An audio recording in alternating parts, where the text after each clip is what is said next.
3 उपाय से महात्मा को पा जाओगे और 3 उपाय से परमात्मा को भी पा जाओगे। वो 3 उपाय कौन है? ज्ञान, भक्ति और वैराग्य। ये 3 उपाय से परमात्मा को भी पा जाओगे। तो ज्ञान कैसा हो? संसारिक पीएचडी डीएड बीएड करने वाला ज्ञानी नहीं है। ज्ञानी वो है जिसे ये ज्ञान हो गया भगवान है, भगवान थे और भगवान की सत्ता ही रहेगी, उसको श्रेष्ठ ज्ञानी कहते हैं। तो ज्ञान, भक्ति, भक्ति कैसी हो? एक संत कहते थे, सतम विहाय भोक्तव्यम सहस्त्रम स्नानमाचरे लक्षम विहाय दातव्यम कोटित कृत्वा हरि भजे। इसका अर्थ 100 काम छोड़ करके भोजन करना चाहिए। कितने काम छोड़कर? बोलो बोलो। 100 काम छोड़कर भोजन करना चाहिए। 1000 काम छोड़कर स्नान करना चाहिए। कई लोग तो पूरी ठंडियों में ही नहीं नहाते। 4 महीने निकल जाते नहाते ही नहीं। और हमारे क्षेत्र में भी ठंडी ज्यादा होती है। हम नेपाल में होती या नहीं होती ये तो पता नहीं, यहाँ गर्मी ज्यादा होती है, हमने देख ली। तो हमारे क्षेत्र में ठंडी बहुत भयंकर होती। और हम जहाँ रहते हैं बुंदेलखंड का क्षेत्र है, वहाँ खूब ठंडी होती। जब खूब ठंडी होती है तो वहाँ के लोग भी बड़े विचित्र। जब लोग विचित्र तो फिर लोगों का क्या। लेकिन सतम विहाय भोक्तव्यम, 100 काम छोड़कर भोजन करना चाहिए। 1000 काम छोड़कर स्नान करना चाहिए। भैया 1,00,000 काम छोड़कर दान करना चाहिए, पर करोड़ों काम छोड़कर भगवान का भजन करना चाहिए। यह भगवान की भक्ति है। और कुछ लोगों की भक्ति तो मौसम की तरह होती है।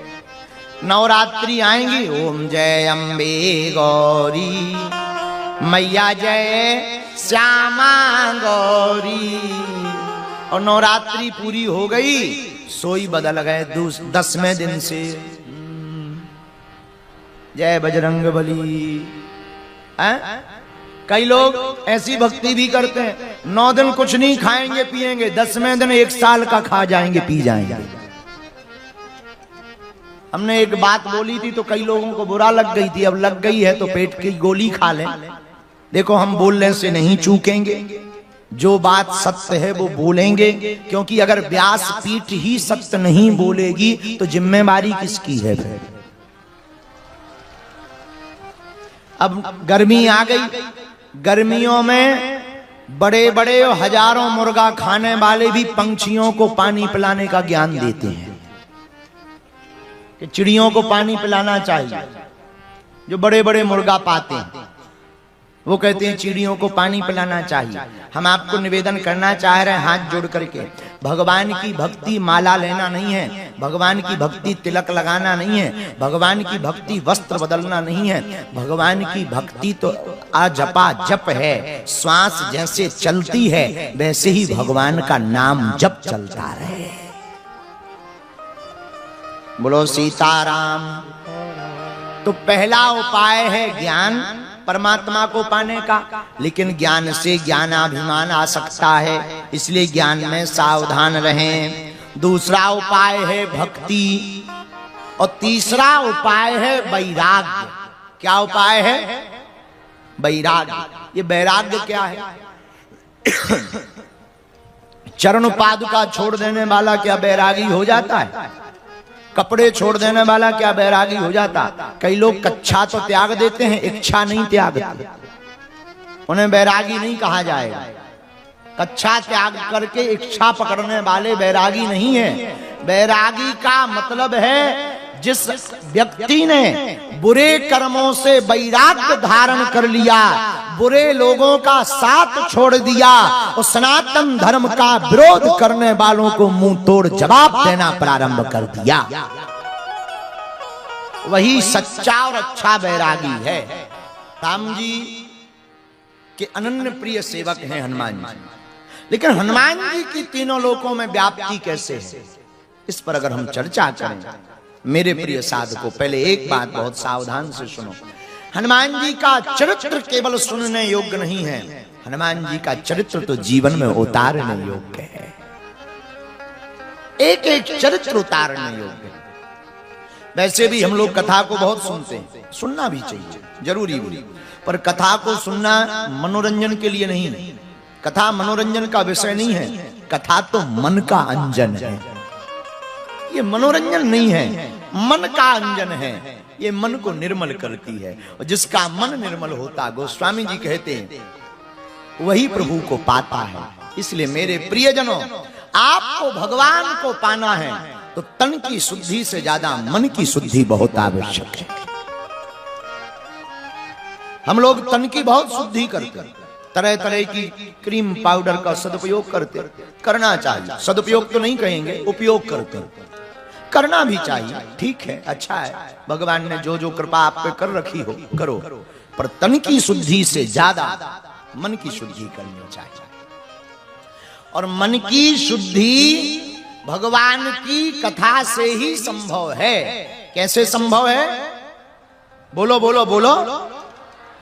भगवान की कथा से संभव है। बिना भगवान की कथा श्रवण किए मन की शुद्धि असंभव है। जैसे कपड़ा खराब हो जाए, गंदा हो जाए, तो हम लोग सर्फ एक्सेल का उपयोग करते हैं, साबुन का उपयोग करते हैं। उसी प्रकार मन में जब कली पावन के, ये कलयुग के तरह तरह के दोष भर जाएं, राग द्वेष दंभ ईर्षा पाखंड झूठ अन्याय अत्याचार आदि आदि प्रकार के जब यह तरह तरह की गंदगी हमारे मन में भर जाए, तब हमें अपने मन को धोने के लिए भी एक सर्फ एक्सेल का प्रयोग करना चाहिए। उसका नाम है भगवान की कथा। कथा है दर्पण। दर्पण जानते हो? शीशा। दर्पण में जैसे दिख रहे हो वैसे ही दिखोगे। अब बहुत लोग दर्पण के सामने जाकर तरह तरह का मुंह बनाने लगते हैं, हम ऐसे लगेंगे, कैसे लगेंगे, बड़े ऐसे बाल करेंगे थोड़ी देर। हाँ, दर्पण को देखना चाहिए, देखना बुरा नहीं है, हम भी देखते हैं, लेकिन केवल दर्पण को ही नहीं देखना चाहिए, क्योंकि दर्पण से कुछ ज्यादा सुधार होने वाला नहीं है। दर्पण है आईना। उसी प्रकार कथा में बैठना तो चाहिए, पर केवल सुनना भर नहीं चाहिए, कथा को जीवन में उतारना भी चाहिए। अब बुरा ना मानना, पर बोल देना चाहिए। कथा में तो लाखों लोग बैठते हैं, पर कथा किसी किसी में बैठती है। कथा में लाखों लोग बैठते हैं, पर कथा किसी किसी में बैठती है। हम कहना ये चाह रहे हैं कि तुम्हारा कथा में बैठना महत्वपूर्ण नहीं है, तुम्हारे अंदर भगवान की कथा का बैठना बहुत महत्वपूर्ण है। वरना कुछ लोग तो तन से पूजा कर रहे, मनवा गया बाजार, और कैसे रीझ है सांवरा, जुड़े न दिल के तार।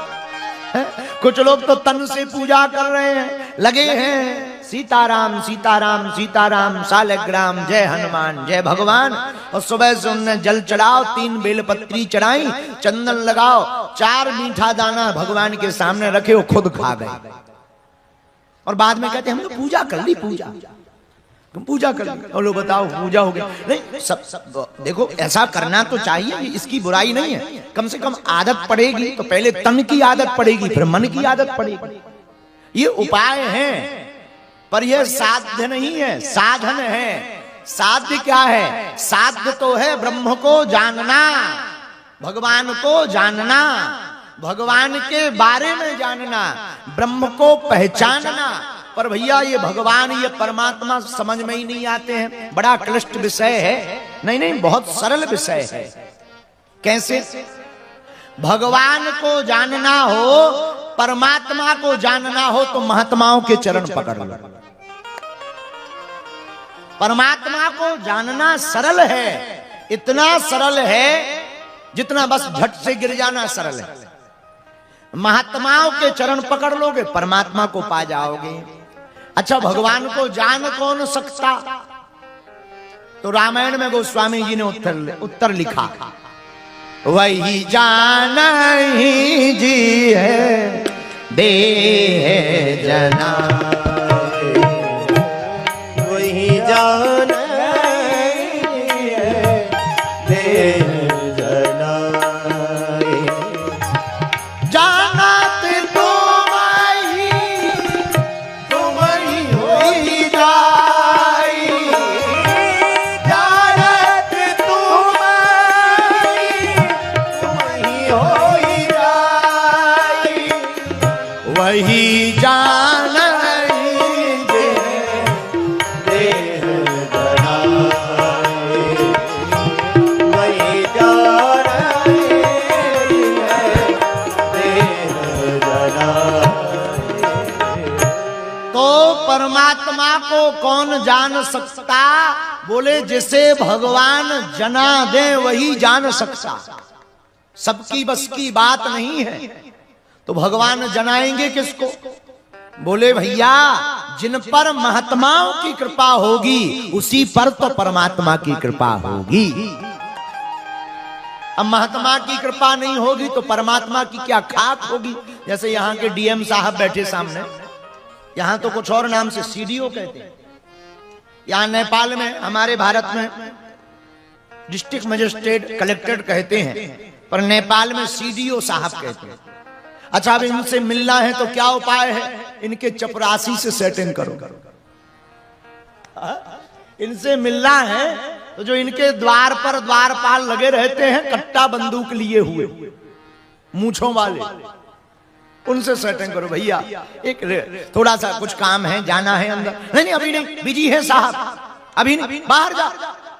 लेकिन अगर चपरासी अपना हो, द्वार पर पहरेदार जो लगा वो प्रेमी हो, भले ही साहब बिजी होंगे पर वो अंदर आकर साहब से कहेगा, साहब आपका एक बहुत प्रिय आदमी है, आपके लिए बहुत लड़ता है, समाज में आपकी बहुत वाहवाही करता है, अगर आप बुरा ना मानो तो 1 मिनट बुला दे। हाँ ठीक है, ले आओ। साहब ने कह दिया ले आओ। वो बाहर आकर के काम बन गया, जल्दी जा। बताओ 2 मिनट में मिलना हो जाता है। और अगर ना चाहे तो साहब फ्री लो हो, भीतर टीवी देख रहे हो एसी चलाकर, फिर भी द्वारपाल अगर कह दिया कि बिजी है तो बिजी है। अब कौन देखने जा रहा कि फ्री है कि बिजी है? ये द्वारपाल का कमाल होता है। द्वारपाल कह देगा फ्री है, लो एंट्री हो गई, काम सेटिंग। द्वारपाल क्या करता? दोनों तरफ व्यवस्था बनाता, साहब को कन्वे करता, इधर आने वाले अर्जी करता को कन्वे करता। मेरे पागलो, इस उदाहरण से हम बताना ये चाहते, ये महात्मा यही करते हैं, भगवान के पास जाकर कहते हैं आपका पगला वाला भक्त है,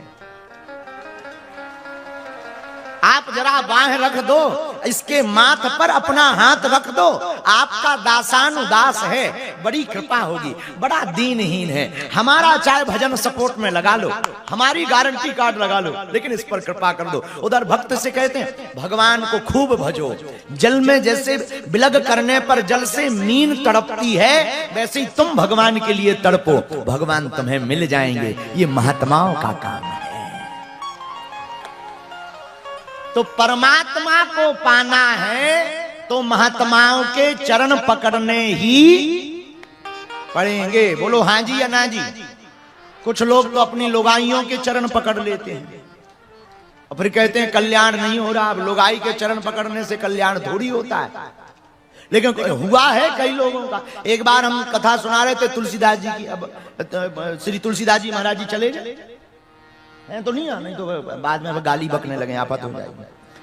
तो हाँ, एक बार हम कथा सुना रहे थे, हमने कहा तुलसीदास जी की देखो कितनी महिमा है, कलिकुल शेखर हैं, पावनावतार हैं, इनकी कलम ने क्या कमाल किया, हुलसी के तुलसी ने क्या कमाल किया। सोई एक नेपाल का चतरा का रहने वाला चंगीलाल खड़ा हो गया।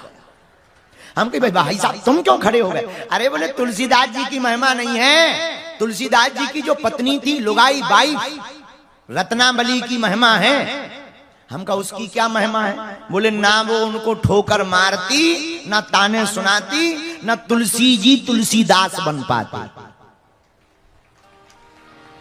हम कहा नहीं बात तो सही है, अब नेपाल का आदमी जीत तो कोई सकता नहीं उनसे, लेकिन अपन भी बुंदेलखंड के गुरु, हार जाएं ऐसा तो सीखा ही नहीं। हमने हाथ जोड़कर कहा हे नेपाली महापुरुष, आपकी बात सही है, रत्नावली ने रास्ता दिखाया, पर एक बात बुरा ना मानना, अगर पत्नी की डांट से कोई तुलसीदास बनता होता तो आज घर घर तुलसीदास बने बैठे होते।